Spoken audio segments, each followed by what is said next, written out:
बहुत बहुत स्वागत है दोस्तों आप सभी का। आज की ये वीडियो क्लास 12th के इंग्लिश सब्जेक्ट के लिए बहुत ज्यादा इंपॉर्टेंट होने वाली है, क्योंकि रिसेंट में इंग्लिश का आपका जो मिड टर्म का एग्जाम होने वाला है, इसके लिए हम एक क्वेश्चन पेपर को सॉल्व करने वाले हैं। एक तो मैंने ऑलरेडी करवा दिया था, तो बच्चों ने कहा कि सर आप एक बार सेक्शन बी के ना जितने क्वेश्चन होते हैं उनको एक बार दोबारा से समझा दो, एक बेसिक सा और नॉर्मल सा फॉर्मेट लेके, ताकि हम अच्छे मार्क्स ले सकें। तो उसी पर बेस्ड, आपकी रिक्वेस्ट पर ही बेस्ड ये वीडियो टारगेट करके बनाई गई है, जिसमें सेक्शन नंबर जो बी है राइटिंग वाला, इसमें आपके 4 क्वेश्चन होते हैं। इन चारों ही क्वेश्चन का एक बेसिक सा फॉर्मेट, कुछ एग्जांपल्स, इन सभी को बहुत अच्छे तरीके से हम यहाँ पे समझने वाले हैं।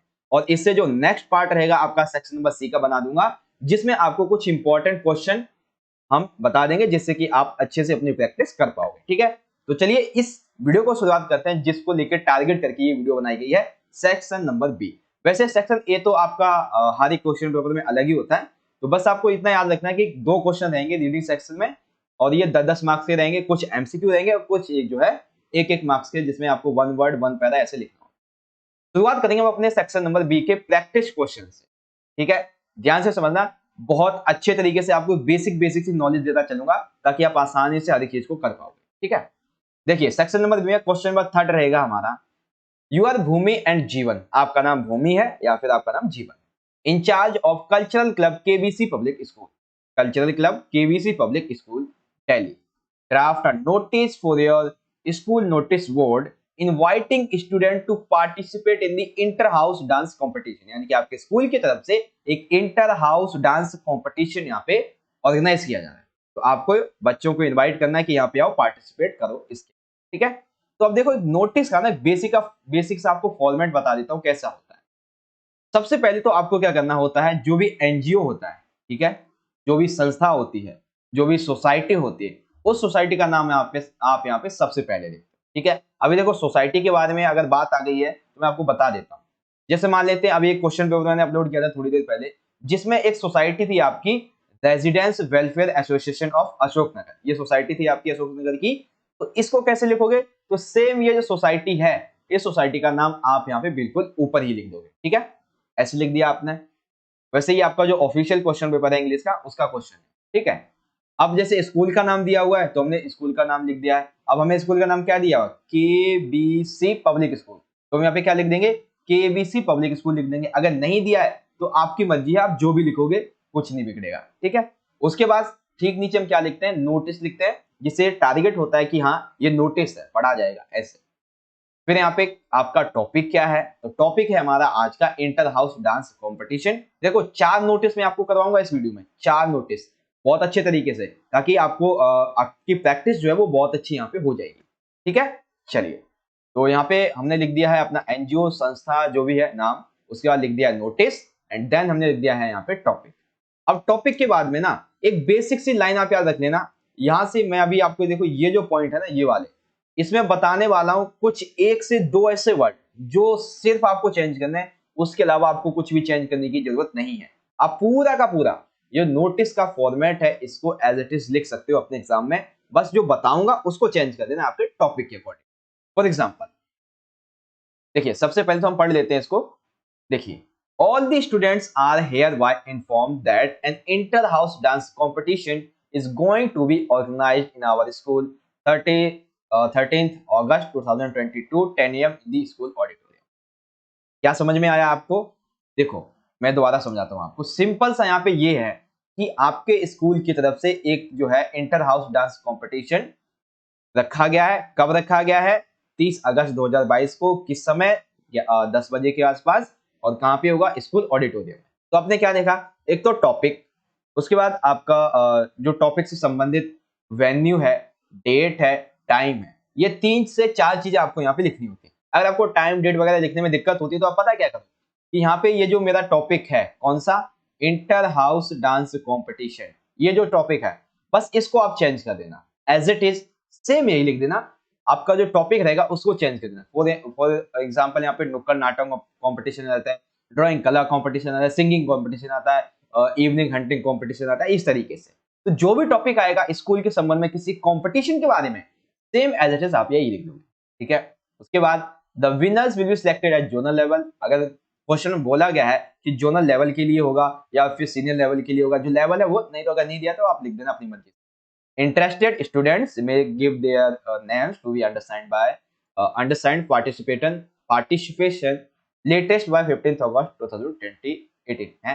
डेट तो यहाँ पे गलत लिख दी मैंने, ओके यहाँ पे लिखना चाहिए 2022, ठीक है ना, क्योंकि 4 साल बाद कोई कंपटीशन होगा क्या स्कूल में तो ये था basically.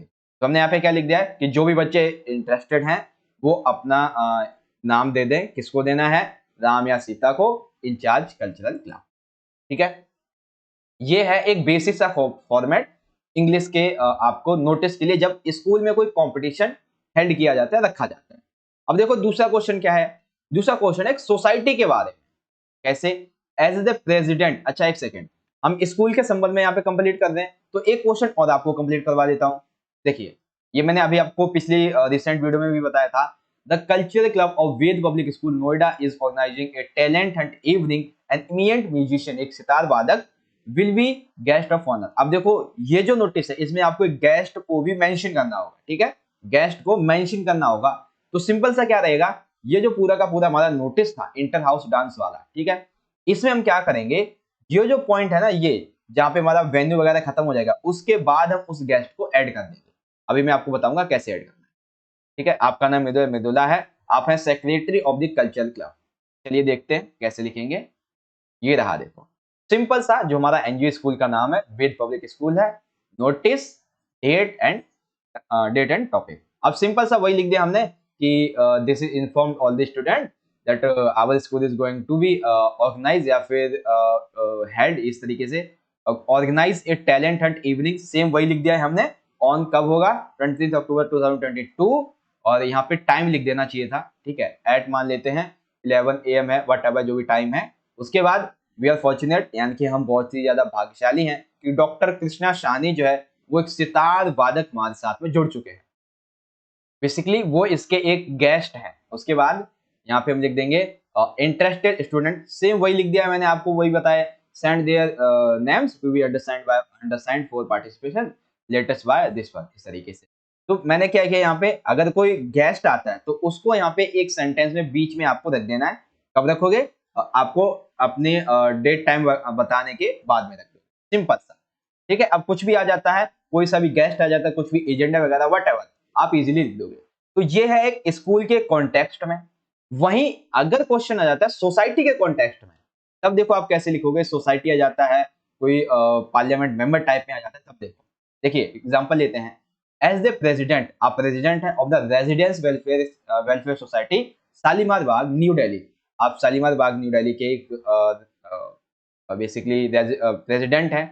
Right a notice requesting residents not to portable water for cleaning purpose, यानी कि केवल क्लीन करने के लिए, यानी कि बिना फालतू का जो क्लीन करते रहते हैं उससे पानी बर्बाद होता है। तो ऐसे में लोगों को आपको बताना है कि आपको ऐसा नहीं करना चाहिए। अगर आपको फाइन वगैरह लगाना है तो वो भी सारी चीजें आप इसमें मेंशन कर दें।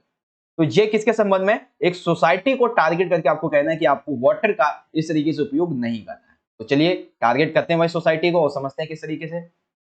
देखिए रेजिडेंस वेलफेयर सोसाइटी शालीमार बाग, सेम वही लिखा है नोटिस की तरह ही है, और ये हमने कर दिया। अब देखो यहाँ पे है यूज वाटर जुडिशियसली, यानी कि पानी को सही मात्रा में और सही तरीके से यूज करने के लिए कहा गया है।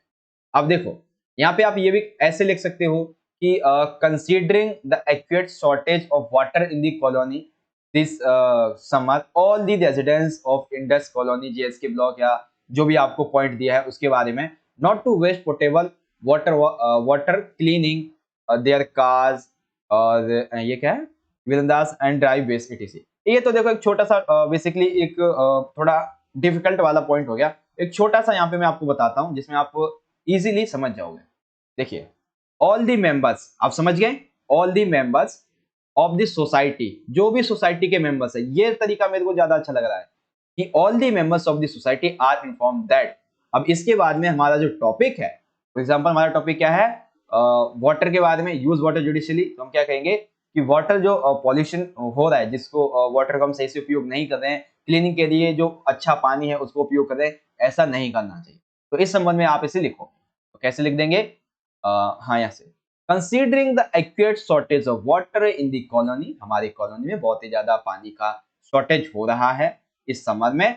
All the residents of Indus colony, या फिर जो भी आपको दिया है जैसे कि रेजिडेंट्स वेलफेयर सोसाइटी शालीमार बाग, इस तरीके से आर रिक्वेस्टेड, सभी से रिक्वेस्ट की जाती है not to waste portable water by cleaning their cars, पीने योग्य जो स्वच्छ पानी है उसको आप कार को धोने में मत लगाएं, विधानदास एंड ड्राई वेस्ट एटीसी, यानी कि आप उनको बेसिकली फालतू में ना इसको उधर चलना, ठीक है। और watering the plants with a hope pipe, यानी कि जो होता है ना कि बड़े मुंह वाले जो पाइप होते हैं उनसे पानी प्लांट्स में पानी मत दीजिए, बल्कि जो छोटे छोटे पाइप होते हैं छोटे छोटे से उनसे पानी दीजिए, ठीक है। उसके बाद चलो ये तो हो गया कि आपको करना चाहिए। अगर इनमें से कुछ आप गलत करते हो, अगर आप पानी को वेस्ट करते हो, a fine of Rs 100 will be imposed on this defaulters, यानी कि जो बताया गया अगर इसको कोई करता हुआ पाया जाता है उस पर 1000 का फाइन लगेगा। Kindly save water for better tomorrow, हमें पानी को कल के लिए अच्छा, मतलब हमारा कल तभी अच्छा होगा जब हम आज पानी को बचाएंगे, तो ऐसा कुछ कहा गया। उसके बाद रेजिडेंट शालीमार बाग, और नाम दिया है तो नाम लिख देंगे, सिंपल सा, ठीक है। तो ये वाटर के संबंध में हो गया। सेम एक क्वेश्चन यहाँ पे ये आ जाता है कि एक जनरल बॉडी मीटिंग आपको अटेंड करनी है, किस संबंध में, ये संबंध में करनी है कि आपके क्षेत्र में chief burglary eve teasing and electricity चोरी, यानी कि आपके बेसिकली आपके एरिया में जो कि है आपका residence welfare association Ashok Nagar, यहाँ पे चोरी हो रही है, वल्गरी की मात्रा बढ़ती जा रही है, ठीक है, लोगों के साथ छेड़खानी हो रही है, बिजली की चोरी हो रही है। तो ऐसे में आपको अपनी सोसाइटी के जो मेंबर्स हैं, पर्टिकुलर मेंबर्स, उनको बुलाना है और एक बॉडी मीटिंग रखनी है, और आपको एजेंडा भी इस पे मेंशन करना है। तो हमने सिंपल सा वही लिख देंगे कि ऑल दी मेंबर्स, जैसे हम लिखते हैं ना कि स्टूडेंट के लिए, ठीक वैसे ही हम लिख देंगे इसके लिए कि all the members of this society are inform that, जो हमारी प्रॉब्लम है, the burglary power failure and other problems are happening in our society, हमारे समाज में इस तरीके की समस्याएं बढ़ती जा रही हैं। A meeting of all members is convenient, एक मीटिंग रखी गई सभी मेंबर्स के लिए 12 अक्टूबर 2022 को 11 बजे, इसलिए to discuss possible steps our society should take to prevent such insistences, यानी कि इसलिए मीटिंग रखेगी ताकि हम इसके बारे में चर्चा कर सके और कुछ कड़े कदम उठाए जाए। The main agenda will be stop such criminals by putting everyone together, main agenda ये रहेगा इस मीटिंग का कि हमें ये इस तरीके की जो घटनाएं करने वाले असामाजिक तत्व हैं उन्हें एकता की शक्ति को दिखाना पड़ेगा, ठीक है। तो ये है, तो आपको स्कूल को कैसे नोटिस लिखना है, आपको किसी सोसाइटी को लिखना है तो कैसे लिखना है, ये जहां तक मुझे लगता है जो मैंने आपको समझाया है यहां तक आपको समझ में आ गया होगा बहुत अच्छे तरीके से, ठीक है। तो एक क्वेश्चन हमने कंप्लीट कर लिया है, ठीक है। अभी तक 12 मिनट हुए हैं, 12 मिनट में हमने एक क्वेश्चन पेपर जो कि हमारा रहेगा बेसिकली किसके संबंध में, नोटिस, इसके बाद तो इसको कंप्लीट कर लिया है। अब सेकंड जो है वो भी रहेगा नोटिस, बट वो बहुत ही छोटा सा होगा और ये फ्री के मार्क्स हैं आपके इस वाले के। क्या क्वेश्चन है, you are Ram Sita B10 Jeevan Bihar, you have lost your office bag, आपका एक ऑफिस बैग खो गया है, containing your presentation file and another important document related to your company, उस बैग में आपकी प्रेजेंटेशन फाइल थी जो कि आपको आज ही जाके देनी थी, बट यहाँ पे कुछ जो है आपके इंपॉर्टेंट डॉक्यूमेंट्स होते हैं, कंपनी की जानकारी होती है, वो भी उसी में थी। वाइल ट्रेवलिंग, जब आप ट्रेवलिंग कर रहे होते हैं कश्मीरी गेट से नोएडा, किसके द्वारा, बस के द्वारा। और आपको एक नोटिस लिखना है लोकल न्यूज़पेपर के लिए जो भी वहां पे होते हैं, ताकि आपको आपका जो बैग है वो मिल जाए, ठीक है। अब वहीं एक यहाँ पे एग्जांपल मैं आपको और बताता हूँ। फॉर एग्जांपल यहाँ पे मान लेते हैं कि यू आर शान and Shruti Shri 29 Pragati Vihar, you have lost your leather wallet, आपका एक पर्स खो गया है। इस बारे में क्या खोया, एक बैग है, ऑफिस बैग है, जिसमें क्या है, प्रेजेंटेशन फाइल है, इंपॉर्टेंट डॉक्यूमेंट्स है। और दूसरे वाले में क्या खोया है, इसमें एक लेदर वॉलेट खोया जिसमें आपकी 12th की एग्जामिनेशन टिकट थी, ठीक है, एग्जामिनेशन एंट्री टिकट, और ये लेठाला से मॉडल टाउन की थी। तो आपको एक लोकल न्यूज़पेपर के लिए क्या करना है, एक यहाँ पे नोटिस लिखना है। आइए लिखते हैं, ये बहुत ही सिंपल सा है, यहाँ पे बहुत ही एकदम इजी है, बिल्कुल छोटा सा होता है, देखो इतना छोटा होता है, ओके। तो यहाँ पे हम लिखेंगे लोस्ट एंड फाउंड इस तरीके से, वैसे आप चाहो तो लोस्ट भी लिख सकते हो, बट मैं सजेस्ट करूंगा आपको कि आप लोस्ट एंड फाउंड दोनों ही लिखें, ठीक है। देखिए, तो यहाँ पे हम शुरू करेंगे, लोस्ट क्या खो गया है, लोस्ट ए ऑफिस बैग, मेरा एक ऑफिस बैग खो गया है जो कि इस लंबाई चौड़ाई का था 20 × 30, कॉन्टेनिंग माई प्रेजेंटेशन फाइल, जो कि बताया गया है। अगर बताया गया क्या था क्वेश्चन में इंपॉर्टेंट तो वो लिख दीजिए, अगर नहीं बताया गया तो अपनी तरफ से लिख देना, ठीक है। तो ऑफिस वर्क में मेनली क्या होता है, प्रेजेंटेशन फाइल होगी and another important documents related to my company. कहाँ खोया था, lost in bus between Kashmiri gate to Noida. Bus में खोया था जब मैं कश्मीरी गेट से नोएडा जा रहा था 13 अक्टूबर 2022 को तकरीबन 10 से 10:30 बजे के बीच में। इफ फाउंड, यदि किसी को मिलता है, काइंडली कॉन्टैक्ट मिस्टर राम, जो आपका एड्रेस दिया गया है क्वेश्चन में वो लिखोगे, नहीं दिया गया तो अपनी तरफ से एड्रेस डाल दिया। उसके बाद मोबाइल नंबर भी, finder will be duly rewarded, finder जो रहेगा उसे कुछ ना कुछ रिवॉर्ड दिया जाएगा अगर उसे मिलता है और हमें वो कॉन्टैक्ट करता है तो, ठीक है। तो लोस्ट में आपको कुछ नहीं करना है, जैसे कि अभी देखो हम किस क्वेश्चन को करने वाले हैं, ये जो लेदर वॉलेट है इसको करने वाले हैं। तो सेम आपको क्या करना है, ये जो ऑफिस बैग है ना, ऑफिस बैग, इसको चेंज कर देना, इस पे आप लेदर वॉलेट लिख दोगे एंड यहाँ पे जो आपका बताया गया है कहां से कहां तक खोया गया है तो वो आप चेंज कर दोगे इसी तरीके से। तो एक बार देख लेते हैं कैसे इसको चेंज करना है आपको। ये है लिठाला से मॉडल टाउन के बीच में, आपकी इसमें एंट्री टिकट होती है एग्जामिनेशन की, आइए देखते हैं। तो leather wallet 10x10 containing certificates and examination entry ticket for class 12। कुछ भी चेंज नहीं किया है, बस जो क्वेश्चन में पूछा गया उसको चेंज किया है। Lost in bus between Lithala to model town, same वही जो अभी मैंने आपको समझाया, लिठाला से मॉडल टाउन 13 अक्टूबर 2022, जो कि टाइम लिख दिया है। If found kindly mister contact, जो भी एड्रेस दिया गया, उसके बाद फाइंडर व्यू ड्यूली रिवॉर्डेड, ये हो गया। तो लोस्ट एंड फाइंड इतना सिंपल और बेहतरीन तरीके से आप लिख सकते हो, और 5 नंबर तो आपके फ्री के नंबर हैं, आसानी से ले सकते हो, ठीक है। नाउ अगला देखिए, यहाँ पे बहुत इंपॉर्टेंट मैंने क्वेश्चन छाटा है।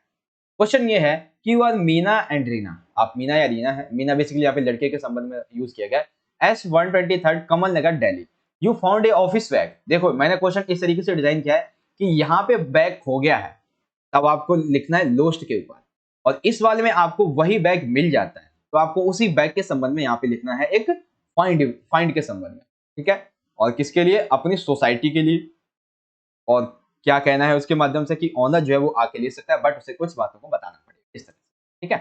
तो आइए समझते हैं भाई कैसे लिखेंगे हम इसको। देखिए,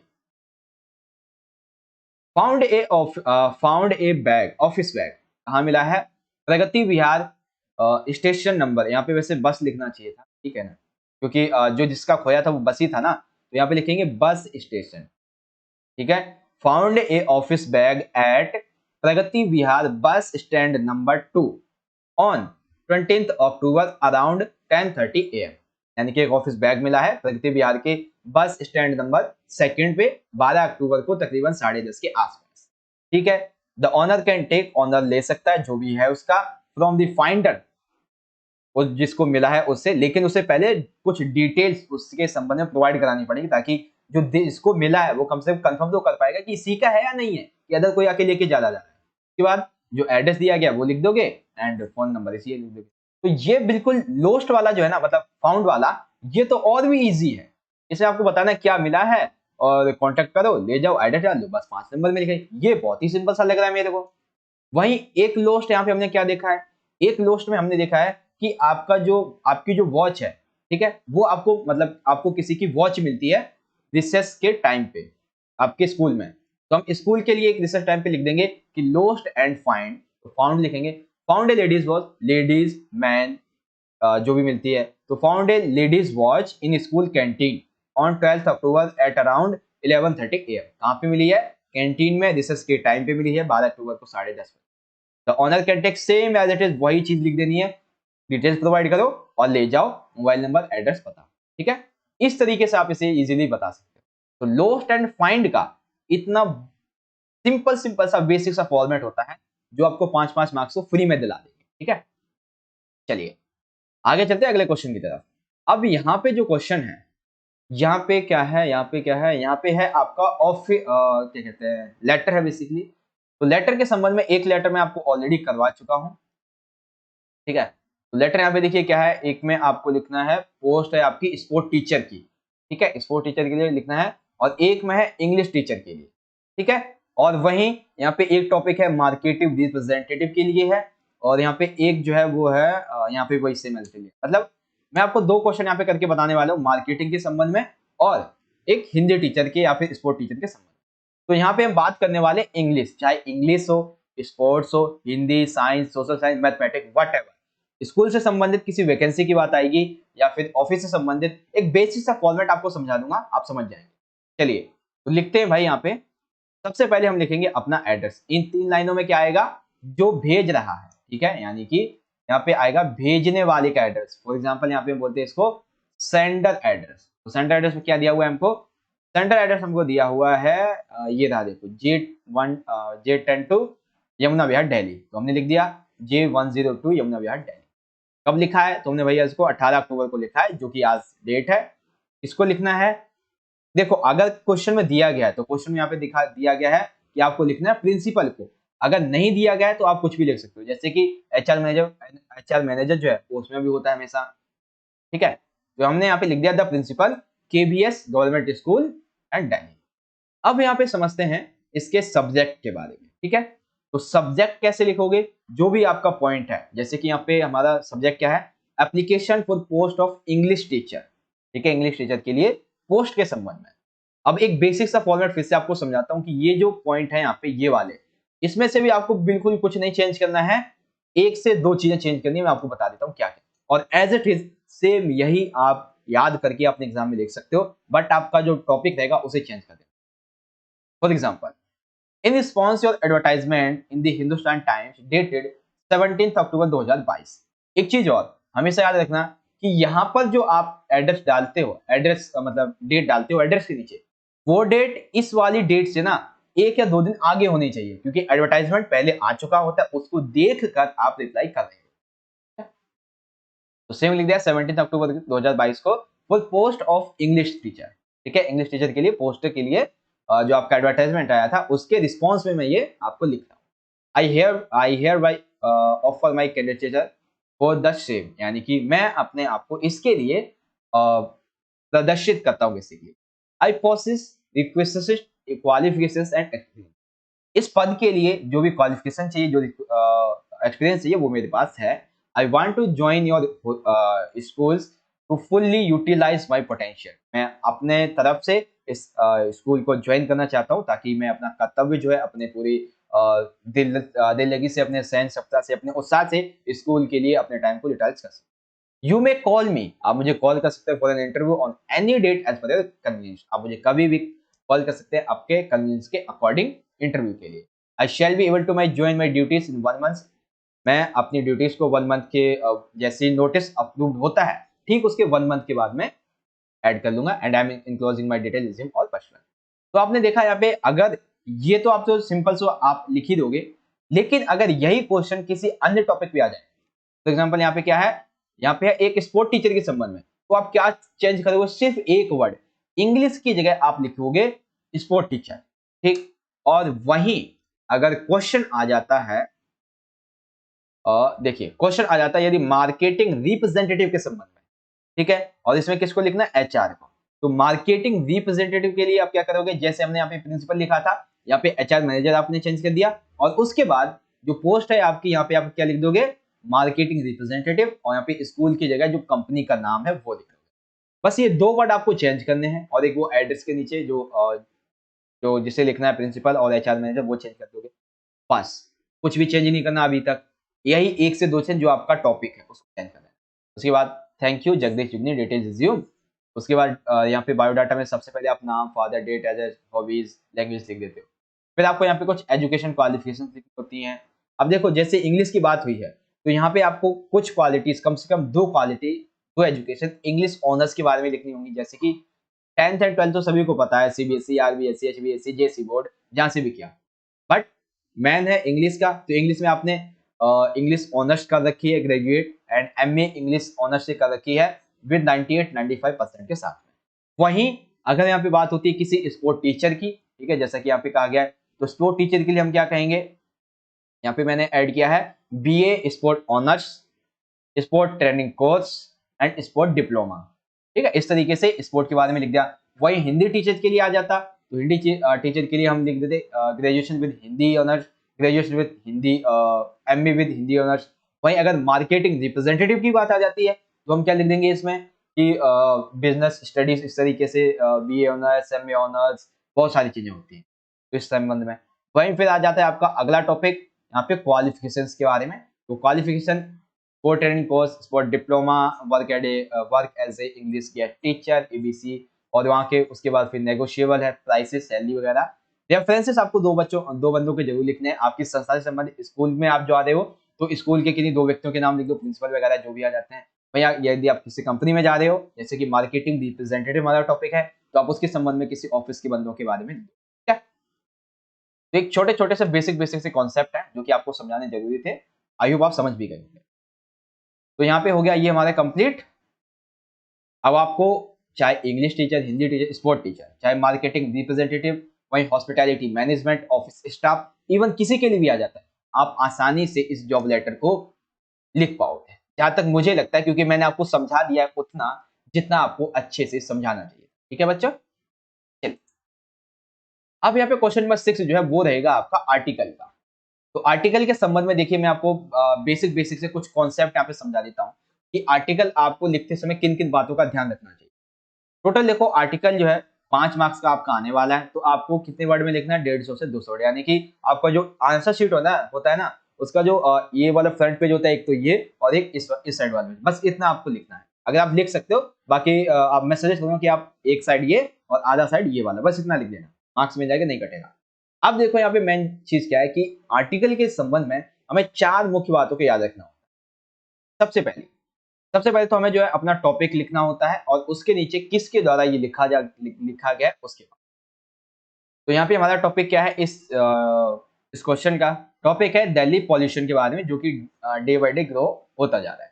तो ऐसे में आप क्या बताओगे, सबसे पहले जो आपका ये जो आपका जो टॉपिक रहेगा उसे 4 पार्ट में डिवाइड कर दोगे, मतलब 4 पैराग्राफ में। Paragraph number 1, paragraph number 2, 3 and 4।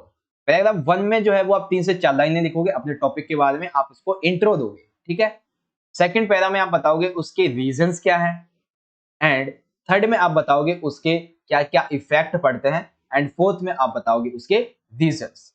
ठीक है, अब चलिए एक एग्जांपल से समझते हैं। मैं आपको तकरीबन 3 से जो 4 टॉपिक हैं, 3 से 4 टॉपिक आपको यहाँ पे समझाने वाला हूँ आपके इस आर्टिकल के संबंध में। जैसे कि एक डेली पॉल्यूशन है, एक डिस्क्रिमिनेशन अगेंस्ट इंडिया है, सॉरी अगेंस्ट वुमेन्स है, उसके बारे में देख सकते हैं लिखा हुआ है, अभी आपको समझाऊंगा। फिर वही एक यहाँ पे मैंने और लिया है जो बैन ऑन चाइल्ड लेबर है, इसके ऊपर लिया है। तो ऐसे ऐसे बहुत सारे पॉइंट हैं, मैं आपको समझाऊंगा हर एक को।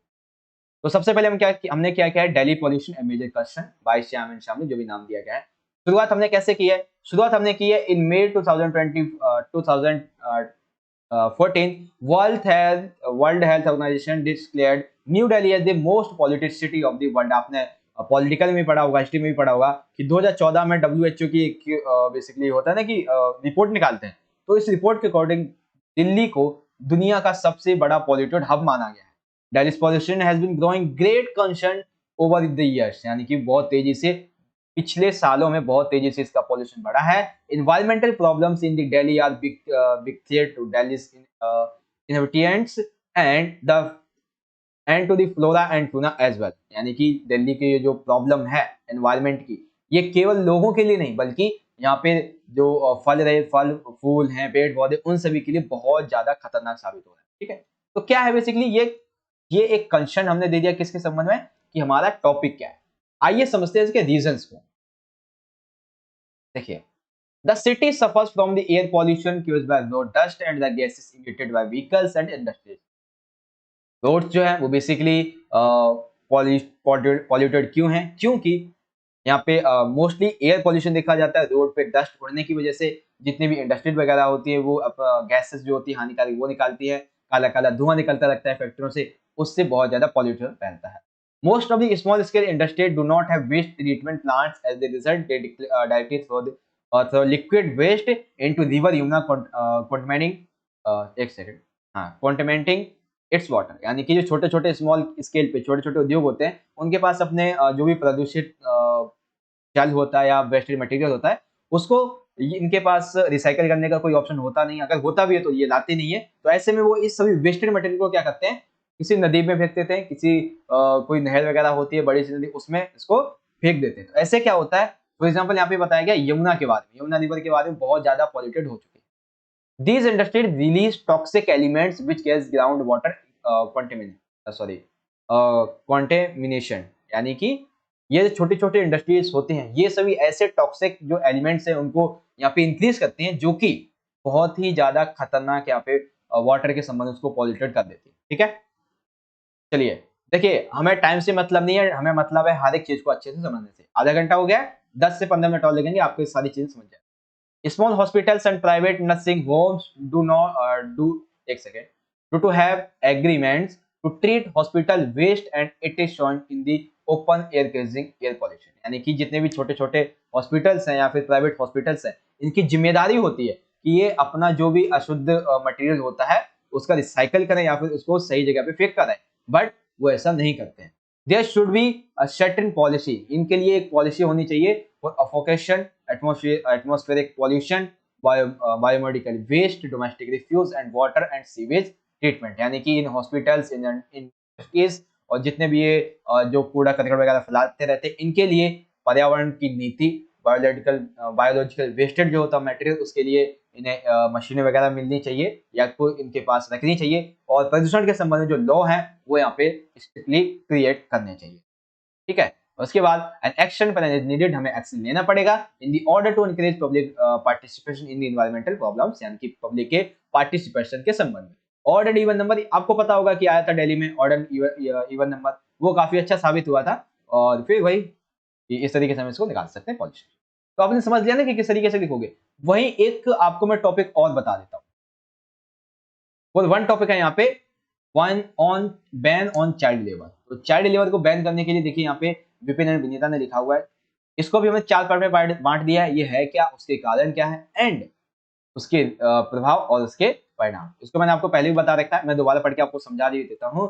Today we have made development in the present time but the biggest composition of its process had to be paid by other poor people. यानी कि हमने जिस तरीके से वर्तमान में आज विकास किया है, उसकी सबसे भारी कीमत गरीब लोगों को चुकानी पड़ रही है।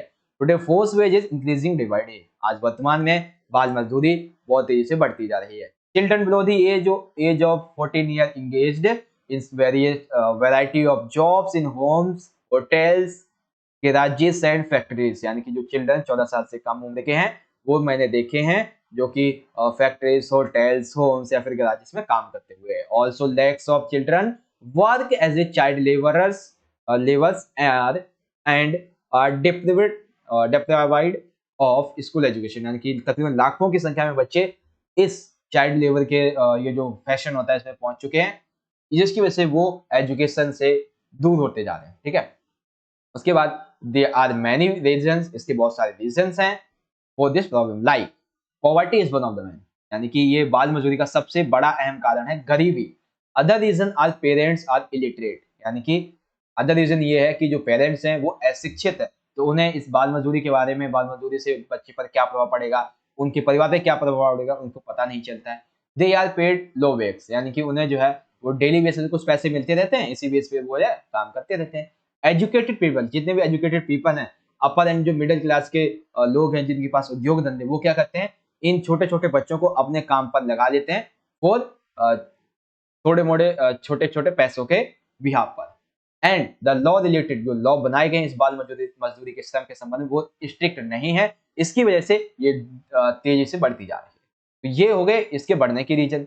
फिर आ जाता है इसके इम्पैक्ट क्या होते हैं, तो बहुत से इम्पैक्ट पड़ते हैं। The impact of this problem can be seen in many ways, बहुत तरीकों से देखे जा सकते हैं, बहुत प्रकार के, such as working condition at the work place are pathetic. जो बच्चे होते हैं उनकी वर्क प्लेस में जो कंडीशन होती है वर्किंग की, वो बहुत ही ज्यादा पैथेटिक होती है, बहुत ही ज्यादा दयनीय होती है, बहुत ही ज्यादा खराब होती है basically, due to which their health deteriorates. यानी कि इसकी वजह से क्या होती है, उनकी हेल्थ जो होती है वो काफी खराब होने लगती है। They become victim of asthma, यानी कि वो इवन उनकी हेल्थ इतनी खराब होती है कि वो छोटी सी एज में वो अस्थमा के रोगी बन जाते हैं। हाई ब्लड प्रेशर, उनका रक्तचाप बहुत ज्यादा बढ़ने लगता है। लूज ऑफ आई साइट, उनकी आंखों की रोशनी जाने लगती है। इवन ब्लाइंडनेस, यानी कि वो पूरी तरीके से अंधे भी हो सकते हैं। साथ ही साथ work in dingy cells without proper oxygen, यानी कि बिना किसी प्रॉपर ऑक्सीजन के आप वो काम करते रहते हो, तो इससे आपके जो अंदर शरीर की कोशिकाएं होती हैं, तत्व ऊतक होते हैं, वो बहुत ही ज्यादा कमजोर हो जाते हैं, जिसकी वजह से लोगों को लगता है कि उन्हें स्मोकिंग करना चाहिए, वो स्मोकिंग ड्रग्स वगैरह की आदत में पड़ जाते हैं। ये है इसके रीजन इम्पैक्ट। अब इसमें सजेशन क्या दे सकते हो, तो सजेशन देखें, the law of this area, इस बाल मजदूरी के श्रम के संबंध में, उद्योग के संबंध में जो यहाँ पे लॉ बताए गए हैं, this should be strictly enforced, बहुत ही स्ट्रिक्ट तरीके से इन्हें लागू करना चाहिए। साथ ही employers with force wage carbon must be penalised by law, यानी कि एम्प्लॉयज जो है उन पे बेसिकली किसी भी तरीके कोई दबाव ना डाला जाए काम को करवाने के लिए। Awareness about education should be spread among the public, public में एजुकेशन के प्रति हमें एक जो है अवेयरनेस फैलानी चाहिए ताकि वो सभी इसके बारे में जागरूक हो सके। Also joint effort should be made to spread public awareness to India, कि एक ज्वाइंट एफर्ट जो कि एक पब्लिक के द्वारा, एक सोशल मीडिया के द्वारा लोगों तक पहुंचाया जा सकता है जो एजुकेटेड नहीं है। तो आपने देखा ना कि 4 पैराग्राफ में आपने कैसे बांट दिया, एक में इंट्रोडक्शन दे दिया, दूसरे में रीजन बता दिए, चौथे में इंपैक्ट, और सबसे आखिरी तीसरे में इंपैक्ट, चौथे में हमने अपने सजेशन दे दिए। ठीक है, फिर वहीं एक और एग्जांपल मैं आपको समझा देता हूं। और यहाँ पे एग्जांपल मैंने लिया है डिस्क्रिमिनेशन अगेंस्ट वुमेन, यानी कि वुमेन्स के साथ में जो छेड़खानी की एक होता है ना कि क्या बोलते हैं इसको, स्थिति जो है वो चली आ रही है, बनती जा रही है, इसके बारे में हम लिखेंगे। तो सबसे पहले हम क्या लिख देंगे, आखिर ये इसका मतलब क्या है, हमारे टॉपिक का मीन क्या है, हम क्यों ये टॉपिक लिख रहे हैं। उसके बाद इसके क्या कारण होते हैं, आप इसको पढ़ लेना, 2 मैंने आपको बता ही दिए, और इसके क्या कारण होते हैं इसको आप लिख दोगे। उसके बाद इस संबंध में आप क्या अपना सजेशन दे सकते हो और इम्पैक्ट। देखो बेसिकली हमने क्या किया है यहाँ पे, जो कारण है और जो इसके इम्पैक्ट है वो इसी में ऐड करती है, वैसे आपको चेंज करना होगा 4 पैराग्राफ बनाने में। ठीक है, उसके बाद यहाँ पे हमने दे दिया है कि अपने सजेशन, जैसे कि education and economic independence only empower women to fight for their rights, यानी कि वुमेन्स को राइट्स देना, सॉरी एजुकेशन देना, और उन्हें बेसिकली आर्थिक तौर पे कुछ छूट दे दी जाती है या फिर इंडिपेंडेंस बना दिया जाए ताकि वो भी अपने अधिकारों के लिए लड़ सकें। It is to also responsibility of educated society, ये एक शिक्षित समाज की रिस्पॉन्सिबिलिटी है कि वो महिलाओं के संबंध में, ऐसे होने वाले अत्याचारों से संबंध में लोगों को सचेत करें। ठीक है, और भी कुछ है, लॉ मेकिंग, स्पीड अवेयरनेस, और एग्जाम्पल इस तरीके से आ जाते हैं सारे पॉइंट। ठीक है, तो ये छोटे छोटे पॉइंट थे, आई होप आप यहाँ पे इजीली समझ गए होंगे। ठीक है बच्चों, ओके। देन देखो यहाँ पे सेक्शन नंबर बी में हमने हर एक क्वेश्चन को, जहां तक मुझे लगता है, मेरी तरफ से फुल एफर्ट डाल के बना दिए गए हैं, इसीलिए मैंने ये वीडियो को अलग अलग करके बनाया है, ताकि जैसे ये बी, इसमें हमने बी समझ लिया, अब जो नेक्स्ट वीडियो आएगी उसमें पार्ट नंबर सी में जो इंपॉर्टेंट क्वेश्चन होंगे अदर क्वेश्चन पेपर के भी, वो भी मैं आपको यहाँ पे समझा। ठीक है बच्चों, तो एक तो सबसे पहले मैं आपको कहना चाहूंगा, आपको आपके एग्जाम, इंग्लिश एग्जाम के लिए ऑल द बेस्ट सभी को। रिसेंट में आपका जो मिड टर्म का एग्जाम होने वाला है, इसके लिए आप सभी को ऑल द बेस्ट, अच्छे से एग्जाम करके आना। बाकी की अगर देखते हैं लाइव क्लास का अगर शेड्यूल बन सकता है तो आपके लिए लाइव क्लास भी अरेंज कर दी जाएगी, क्योंकि बहुत बच्चे कह रहे हैं सर लाइव क्लास ले लेना। ठीक है, बाकी यहाँ पे जो क्वेश्चन पेपर का आज का हमारा मेन मोटिव था वो तो हमने डिस्कस कर ही लिया है। चलिए मिलेंगे आपसे अगली वीडियो में, तब तक के लिए आप सभी पढ़ते रहिए और अपने एग्जाम की तैयारी कीजिए, और बहुत ही जल्द या तो सेक्शन सी की मैं वीडियो लेके आऊंगा या फिर लाइव आ जाऊंगा। ठीक है, चलिए मिलेंगे अगली वीडियो में। आप ज्यादा से ज्यादा लाइक करना, शेयर करना दोस्तों को भी, और कोई भी डाउट, कोई क्वेश्चन हो तो इंस्टाग्राम का लिंक मिल जाएगा डिस्क्रिप्शन बॉक्स में, वहां से आप ज्वाइन हो सकते। चलिए मिलेंगे अगली वीडियो में, तब तक के लिए आप सभी पढ़ते रहे, अपना ख्याल रखें, धन्यवाद, जय हिंद, वंदे मातरम।